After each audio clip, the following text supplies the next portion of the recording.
Hello friends, எல்லாரும் எப்படி இருக்கீங்க? இன்னைக்கு நம்ம வீடியோல பரோட்டா தான் செய்ய போறோம். நல்லா டேஸ்டியா சூப்பரா கடையில விக்கிறத விட நல்லா சூப்பராவே நம்ம வீட்ல செய்யலாம். ரொம்ப ஈஸி தான் பரோட்டா செய்யிறது. ஆனா ரொம்ப கஷ்டம் நிறைய பேர் நினைச்சிட்டு இருப்பீங்க. ஆனா இருக்குறதுல ரொம்ப ஈஸியான ரெசிபின்னு பாத்தீங்கன்னா பரோட்டாவையும் சொல்லலாம் நம்ம. அந்த அளவுக்கு நல்ல ஒரு ஈஸியான ரெசிபி தான். வாங்க பரோட்டா எப்படி செய்யிறதுன்னு பார்க்கலாம். நல்ல ஒரு அகலமான பாத்திரத்துல 300 கிராம் மைதா மாவு சேர்த்துக்கிறேன். உப்பு தேவையான அளவுக்கு சேர்த்துட்டு நல்லா மிக்ஸ் பண்ணி விட்டுட்டு கொஞ்சம் கொஞ்சமா தண்ணி சேர்த்து நம்ம மாவு பிசைஞ்சிக்கலாம்.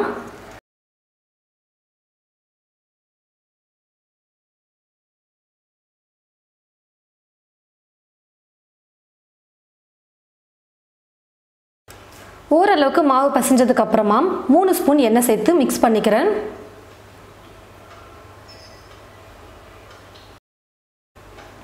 பரோட்டாக்கெல்லாம் பார்த்தீங்கன்னா எண்ணெய் வந்து நிறைய சேர்த்து மாவு பிசையணும். அப்பதான் வந்து நல்லா சாஃப்டா சூப்பரா வரும். பாருங்க ஃப்ரெண்ட்ஸ், இப்போ திரும்பவும் எக்ஸ்ட்ரா நான் வந்து 3 ஸ்பூன் சேர்த்து மாவு வந்து நல்லா பிசைஞ்சிக்க போறேன். குறைஞ்சது ஒரு 10 லிருந்து 15 நிமிஷமாவது நம்ம மாவு வந்து நல்லா கையை வச்சு பிசைஞ்சு எடுக்கணும். அப்பதான் நல்லா சாஃப்டா சூப்பரா வரும் பரோட்டா. கடையிலலாம் வந்து பார்த்தீங்கன்னா உங்களுக்கு நல்லாவே தெரியும், ரொம்ப நேரம் மாவு வந்து நல்லா மிக்ஸ் பண்ணி ஊற வைப்பாங்க. அதனால தான் பரோட்டா வந்து நல்லா சாஃப்டா சூப்பரா வரும்.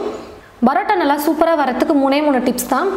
எண்ணெய் வந்து நிறைய சேர்த்து பிசையணும். அதுக்கப்புறம் கொஞ்ச நேரம், அதாவது ஒரு 15 நிமிஷமாவது நம்ம 2 கையாலையும் மாவு வந்து நல்லா பிசைஞ்சிக்கணும். 3வது டிப் பார்த்தீங்கன்னா மாவு வந்து ஊற வைக்கிறது. இந்த 3 டிப்ஸை ஃபாலோ பண்ணாலே பரோட்டா வந்து நல்லா சூப்பராக கடையில் வைக்கிறத விட நல்லா டேஸ்டியாக நம்மளால் செய்ய முடியும். பாருங்கள் ஃப்ரெண்ட்ஸ், நான் வந்து மாவை வந்து 10 நிமிஷத்துக்கு விடாமல் நல்லா பிசைஞ்சு வச்சுக்கிட்டேன். மாவு பாருங்கள் நல்லா சாஃப்டாக சூப்பராக வந்துருச்சு. இப்போது மாவுக்கு மேலே கடைசியாக 3 ஸ்பூன் எண்ணெய் சேர்த்துட்டு மாவு ஃபுல்லாக எண்ணெய் படுற மாதிரி நல்லா தடவி விட்டுட்டு ஒரு துணி போட்டு மூடி வச்சுடுங்க. குறைஞ்சது ஒரு 2லிருந்து 3 மணி நேரமாவது மாவு வந்து நல்லா ஊறணும். மாவு வந்து எந்த அளவுக்கு நீங்கள் ஊற வைக்கிறீங்களோ அந்த அளவுக்கு நல்லா சாஃப்டாக சூப்பராக வரும். மாவை மட்டும் பிசைஞ்சு வச்சுட்டு அதுக்கப்புறம் நம்ம மற்ற வேலைகளை பார்த்தோம்னாலே போதும். அதுக்கப்புறம் ஒரு 2லிருந்து 3 மணி நேரம் கழித்து வந்து பரோட்டா செய்யறதுக்கு நமக்கு கரெக்டாக இருக்கும். நான் வந்து இப்போது 2 மணி நேரத்துக்கு மாவை வந்து ஊற வச்சுக்கிறேன். பாருங்கள் ஃப்ரெண்ட்ஸ், மாவு வந்து 2 மணி நேரத்துக்கு நல்லா ஊறிடுச்சு. நல்லா எவ்வளோ சாஃப்டாக சூப்பராக வந்திருக்கு பாருங்கள் மாவு. இந்த மாதிரி நல்லா சாஃப்டாக இருக்கிற மாதிரி நம்ம பிசைஞ்சுக்கணும். நம்ம சேர்த்துருந்த அந்த எக்ஸ்ட்ரா எண்ணெய்லாம் பாருங்கள் சைடில் அப்படியே இருக்குது. இப்போ அந்த எண்ணெயெல்லாம் நல்லா மாவு இழுக்கிற மாதிரி நல்லா பிசைஞ்சுக்கோங்க.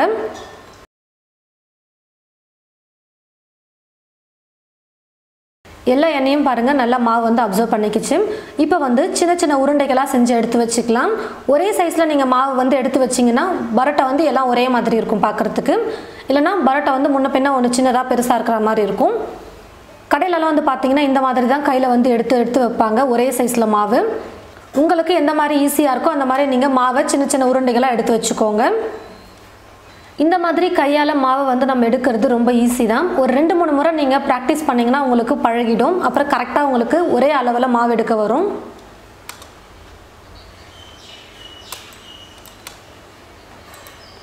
மாவு வந்து சின்ன சின்ன உருண்டைகளாக ரெடி பண்ணி வச்சாச்சு. மொத்தம் எனக்கு 6 உருண்டை வந்திருக்கு. கொஞ்சம் மீடியமாக நீங்கள் பண்ணுற மாதிரி இருந்தால் 7 வரும். நான் வந்து கொஞ்சம் மாவை பெருசாகவே எடுத்திருக்கேன். அதனால் 6 பரோட்டா வர மாதிரி நான் வந்து எடுத்து வச்சுருக்கேன். நீங்கள் மாவு எடுக்கிறத பொறுத்து 6 இல்லை 7 பரோட்டா உங்களுக்கு வரும். இப்போ பரோட்டா தட்ட ஆரம்பிச்சிக்கலாம். நான் வந்து இப்போ கல் மேலே தான் நான் வந்து பரோட்டா தட்டிக்க போகிறேன். இந்த மாதிரி டைல்ஸ் இல்லைனா பரவாயில்ல, நல்ல ஒரு பெரிய ஸ்டீல் பிளேட் எடுத்துக்கோங்க. அந்த பிளேட்டை திருப்பி போட்டுட்டு அதுக்கு மேலே கூட நீங்கள் தட்டிக்கலாம். முதல்ல கீழே வந்து மாவு ஒட்டாமல் இருக்கணுன்றதுனால எண்ணெயை வந்து நல்லா அப்ளை பண்ணி தடவி விட்டுக்கோங்க. இப்போ ரெடி பண்ணி இருக்கிற உருண்டைகளை ஒவ்வொன்றா எடுத்து வச்சு நம்ம தட்ட ஆரம்பிச்சிக்கலாம். கையிலையும் எண்ணெய் வந்து நல்லா அப்ளை பண்ணிக்கிட்டு மாவு தட்ட ஆரம்பிச்சிக்கலாம். இந்த மாதிரி சப்பாத்தி கட்டை வச்சும் நீங்கள் தேய்ச்சிக்கலாம். அப்படி இல்லைனா கையில் கூட நீங்கள் தட்டிக்கலாம். இப்போது நம்ம ரெடி பண்ணியிருக்கிற மாவு வந்து சாஃப்டாக இருக்கும். அதனால் சப்பாத்தி கட்டை வச்சு தேய்க்கலாம் தேவையில்லை. கையிலேயே நம்ம ஈஸியாக தட்டி விட்டுக்கலாம். பரோட்டாக்கெல்லாம் வந்து பார்த்திங்கன்னா எண்ணெய் வந்து கொஞ்சம் அதிகமாக சேர்த்து செஞ்சால் தான் நல்லா சூப்பராக வரும்.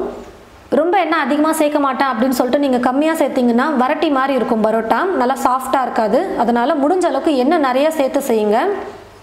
கையில் எண்ணெய் தடவிக்கிட்டு இந்த மாதிரி தட்டிகிட்டே இருந்தோம்னா நல்லா சூப்பராக பேப்பர் மாதிரி வந்துடும். நல்லா இந்த மாதிரி 2 கையை வச்சு கூட நல்லா ஃபுல்லாக தட்டி விட்டுருங்க. நல்லா கொஞ்சம் நீளமாக இருக்கிற மாதிரி பண்ணிக்கோங்க. இந்த மாதிரி மாவு அங்கங்கே பிஞ்சிட்டாலும் பரவாயில்ல, ஆனால் மொத்தமாக இருக்கக்கூடாது. பேப்பர் மாதிரி நல்லா மெல்லிஸாக இருக்கணும். நல்லா இந்த மாதிரி தட்டி எடுத்ததுக்கப்புறமா ஒரு பக்கத்தில் இருந்து அப்படியே மாவை வந்து எடுத்துகிட்டே வாங்க. பாருங்கள், கீழே வந்து நான் எண்ணெய் தடவுனதுனால தான் நல்லா ஒட்டாமல் அழகாக வந்திருக்கு. இப்போ இந்த மாவை அப்படியே நம்ம ரவுண்டாக சுருட்டிக்கலாம்.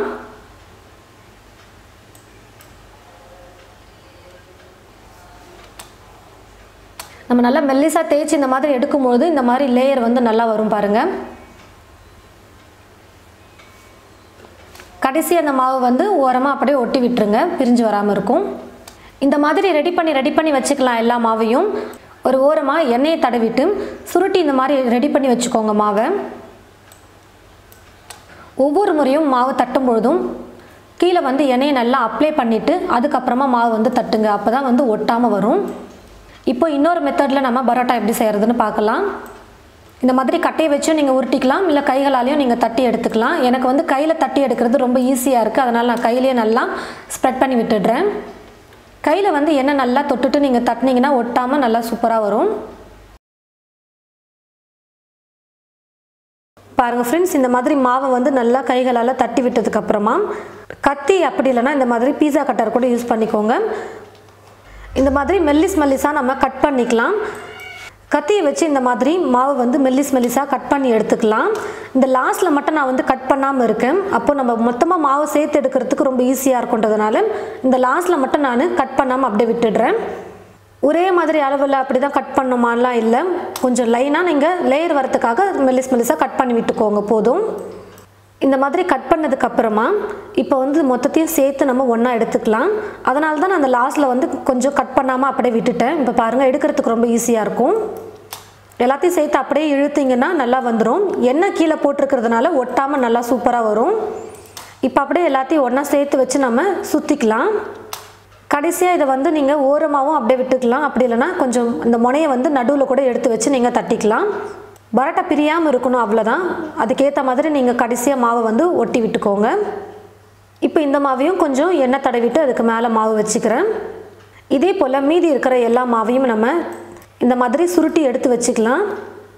இன்னொரு டிப்ஸ் என்னென்னு பார்த்தீங்கன்னா, இந்த மாதிரி நம்ம மாவை நல்லா தட்டி முடிச்சதுக்கப்புறமா கொஞ்சமாக ஒரு அரை ஸ்பூன் அளவுக்கு எண்ணெய் வந்து தடவிக்கோங்க. இந்த மாவு மேலே நம்ம ஸ்ப்ரெட் பண்ணி வச்சுருக்கிற இந்த மாவு ஃபுல்லாக எண்ணெயை வந்து நல்லா தடவிட்டு அதுக்கப்புறமா கூட நீங்கள் கட் பண்ணுறதோ இல்லை சுருட்டுறதோ நீங்கள் பண்ணிக்கலாம். நான் வந்து கையிலேயே எண்ணெய் நிறைய தொட்டுட்டு நான் தட்டுறதுனால நான் வந்து இதுக்கு மேலே அப்ளை பண்ணாமல் இருந்தேன். நீங்கள் இந்த மாதிரி கூட நீங்கள் ட்ரை பண்ணி பாருங்கள். நல்லா மாவு தட்டினதுக்கப்புறமா கடைசியாக எண்ணெயை அப்ளை பண்ணிவிட்டு அதுக்கப்புறம் சுருட்டிக்கணும். நான் கையிலேயே எண்ணெய் அதிகமாக தொட்டுக்கிட்டேன், அதனால் வந்து நான் மேலே வந்து எண்ணெய் போடலை. ஒரு சிலர் எண்ணெய் வந்து லைட்டாக தொட்டுற மாதிரி இருந்தால் இந்த மாதிரி மேலே எண்ணெயை நல்லா தேய்ச்சி விட்டுட்டு அதுக்கப்புறமா சுருட்டிக்கோங்க. இப்போ இதே போல் மீதி இருக்கிற எல்லா மாவையும் ரெடி பண்ணி வச்சுக்கலாம். 2 விதமான மெத்தட்லையும் நீங்கள் ட்ரை பண்ணலாம். ரெண்டுமே நல்லா லேயராக தான் வரும்.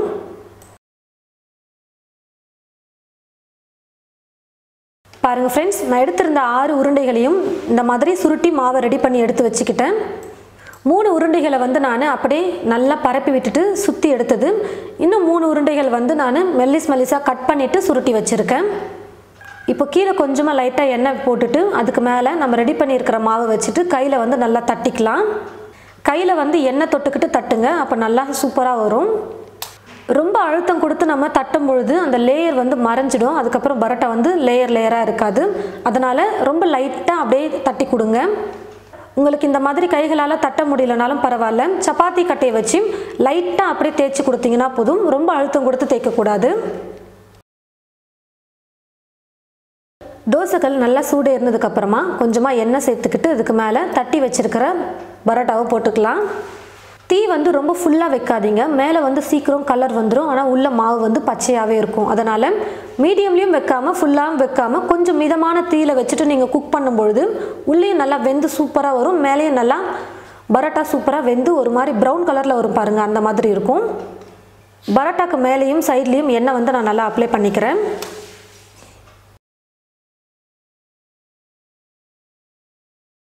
ஒரு பக்கம் லைட்டாக வெந்ததுக்கப்புறம் இன்னொரு பக்கமும் திருப்பி போட்டுக்கிறேன்.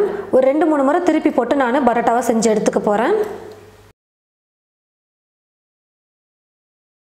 பாருங்கள் ஃப்ரெண்ட்ஸ், மேலேயும் நல்லா கலர் சூப்பராக வந்துருச்சு பரோட்டா, உள்ளேயும் நல்லா சாஃப்டாக வெந்து வந்திருக்கும். இப்போ நான் எடுத்துக்கிறேன். நான் ஏற்கனவே சொன்ன மாதிரி டைல்ஸ் கல் இல்லைனாலும் பரவாயில்ல, இந்த மாதிரி ஒரு ஸ்டீல் பிளேட் எடுத்துக்கிட்டு அந்த பிளேட்டை திருப்பி போட்டு இதுக்கு மேலே கூட நீங்கள் எண்ணெய் கொஞ்சம் லைட்டாக அப்ளை பண்ணிட்டு அதுக்கு மேலே நம்ம மாவு தட்டி எடுத்து போட்டுக்கலாம். அதே மாதிரி தான் கல் நல்லா சூடு இருந்ததுக்கப்புறமா எண்ணெய் கொஞ்சம் அப்ளை பண்ணிவிட்டு தட்டி வச்சுருக்கிற மாவை போட்டு நல்லா 2 பக்கமும் வெந்ததுக்கப்புறமா நம்ம சூடாக எடுத்து சர்வ் பண்ணிக்கலாம். எல்லா மாவையும் நல்லா சுருட்டி எடுத்து வச்சுக்கோங்க. அதுக்கப்புறமா தோசைக்கல் காய வச்சதுக்கப்புறம் இந்த சுருட்டி வச்சுருக்கிற மாவை வந்து தட்டி தோசைக்கல்லை போட்டு சுட்டு எடுத்துக்கோங்க. நம்ம முன்னாடியே தட்டி வச்சுட்டோம்னா அதுக்கப்புறம் தோசைக்கல்ல போட முடியாது. மைதா மாவுங்கிறதுனால சுருங்கிட்டே வரும் நம்ம தட்ட. அதனால் சுருட்டி வச்சுருக்கிற மாவை எடுத்து கல் நல்லா சூடு இருந்ததும் லைட்டாக இந்த மாதிரி தட்டி கல்லில் போட்டு சுட்டு எடுத்துக்கணும். இதே போல் மீதி இருக்கிற எல்லா மாவையும் நம்ம பரோட்டாவை செஞ்சு எடுத்துக்கலாம். பரோட்டா செஞ்சதுமே நல்லா சூடாக 2 பரோட்டா இல்லை 3 பரோட்டாவை வச்சு நீங்கள் நல்லா கையில் வந்து அடிச்சுக்கோங்க. கடையிலலாம் பார்த்தீங்கன்னா நல்லா அடித்து கொடுப்பாங்க. அப்போ தான் லேயர் வந்து நல்லா சூப்பராக வரும். சூடு ஆறுனதுக்கப்புறம் அடிக்கக்கூடாது. நல்லா கொஞ்சம் சூடாக இருக்கும் போதே நம்ம சூட்டோட நல்லா கையில் வந்து இந்த மாதிரி தட்டி எடுத்துக்கோங்க. எவ்வளோ நல்லா பரோட்டா சூப்பராக லேயராக வந்திருக்கு பாருங்கள். நல்லா சாஃப்டாக சூப்பராக வந்திருக்கு. கடையில் சாப்பிட்ற டேஸ்ட் உங்களுக்கு கண்டிப்பாக வீட்டில் செய்கிறது கிடைக்கும். அதை விட நல்லா டேஸ்டியாகவே இருக்கும். மாவை நல்லா ஊற வச்சு எண்ணெய் போட்டு நல்லா தேய்ச்சி எடுத்து சுட்டு எடுக்கிறதுல தான் இருக்குது. பரோட்டா வந்து ரொம்ப ஈஸி செய்யறது. ஆனால் நிறைய பேர் வந்து கஷ்டம்னு நினச்சிட்ருப்பீங்க. ஆனால் இருக்கிறதுல ரொம்ப ஈஸியான ஒரு ரெசிபின்னு பார்த்தீங்கன்னா பரோட்டான்னு கூட சொல்லலாம். நல்லா லேயராக வர மாதிரி நம்ம மாவை சுருட்டி எடுத்துக்கிட்டோம்னாலே போதும், பரோட்டா சூப்பராக ரெடி ஆகிடும். கடையிலலாம் வந்து பார்த்தீங்கன்னா ஒரு பரோட்டா 15 ரூபாய்க்கு விற்கிறாங்க. நான் 300 கிராம் மாவு போட்டு 6 பரோட்டா செஞ்சுருக்கேன். கடையில் வாங்குகிற கணக்கில் பார்த்தா கூட 6 பரோட்டா 90 ரூபாய்க்கு வருது. ஆனால் நம்ம 300 கிராம் மைதா மாவு மட்டும்தான் போட்டு சேர்த்துருக்கோம். கொஞ்சம் எண்ணெய் அவ்வளோதான் சேர்த்தோம். வேறு எதுவுமே நம்ம பண்ணலை. வேறு எதுவுமே அதிகமாக நம்ம செலவு பண்ணலை. நான் வந்து இன்றைக்கி பரோட்டாக்கு செட்டிநாட்டு ஸ்டைலில் சிக்கன் கிரேவி செஞ்சுருக்கேன். நல்லா டேஸ்டியாக சூப்பராக இருக்கும் சிக்கன் கிரேவிக்கு பரோட்டா சாப்பிடும் பொழுது. வெஜ்ஜில் சால்னா எப்படி செய்யணும், நான்வெஜ்ஜில் சால்னா எப்படி செய்யணும்னு சொல்லிட்டு வீடியோ உங்களுக்கு அப்லோட் பண்ணுறேன். நல்லா இந்த மாதிரி வீட்லேயே நல்லா ஃப்ரெஷ்ஷாக சூப்பராக பரோட்டா செஞ்சு கூட நான்வெஜ் சைட் டிஷ்ஷாக தொட்டு சாப்பிடும்போது டேஸ்ட்டே ரொம்ப சூப்பராக இருக்கும். நீங்களும் இது போல் உங்களுடைய வீட்டில் பரோட்டா செஞ்சு பாருங்கள். செஞ்சு பார்த்துட்டு எப்படி இருக்குன்னு மறக்காமல் கமெண்ட் பாக்ஸில் வந்து கமெண்ட் பண்ணுங்கள். இந்த வீடியோவை மற்றவங்களுக்கும் ஷேர் பண்ணுங்கள். இது போல் நிறைய ரெசிபீஸ் பார்க்க தமிழ் ஃபுட் மசாலா சேனலை மறக்காமல் சப்ஸ்கிரைப் பண்ணிக்கோங்க. கூடவே பக்கத்தில் இருக்கிற பெல் ஐக்கானை கிளிக் பண்ண மறந்துடாதீங்க. தேங்க்யூ.